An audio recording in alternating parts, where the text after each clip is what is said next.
दीपिका, फराळ घे ना. अगं डॉक्टर, तू क्रॉनिक डिसीजेस रिव्हर्स करण्यासाठी काम करतेस आणि तू इथे चक्क फराळ खात बसलीयस, ते इतकं तेलकट तुपकट अनहेल्दी असताना सुद्धा. अगं, फराळाला अनहेल्दी डिक्लेअर करण्याआधी let's decode the science behind फराळ. हे बघ, दिवाळी म्हणजे थंडीची सुरुवात. या दरम्यान आपल्या शरीरामध्ये ड्रायनेस वाढतो, आपले स्किन, हेअर ड्राय व्हायला लागतात.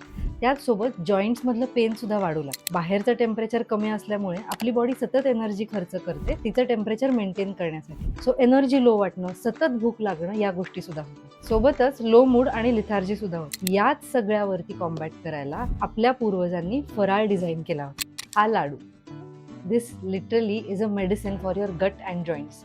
कारण यात देशी गीर गाईचं कणीदार तूप आहे, जे जॉईंट्स मधलं ल्युब्रिकेशन वाढवायला मदत करतं. आणि आता सायंटिफिकली हे सुपर फूड आहे हे प्रूव्ह झालंय. फराळात वापरलेले ड्राय फ्रुट्स, तीळ, शेंगदाणे या सगळ्यातून आपल्या बॉडीला कॅल्शियम, आयर्न, झिंक असे मिनरल्स मिळतातच. त्याचसोबत हे डेन्स न्यूट्रिशनचा एक सोर्स आहे. यामुळे एनर्जी लेवल वारंवार ड्रॉप होत नाही आणि सतत भूक सुद्धा लागत नाही. या चकलीतलं भाजणीचं पीठ is a rich source of protein. यातले ओवा, जिरे आणि इतर गरम मसाले are digestion boosters and excellent blood circulation एनहान्सर्स.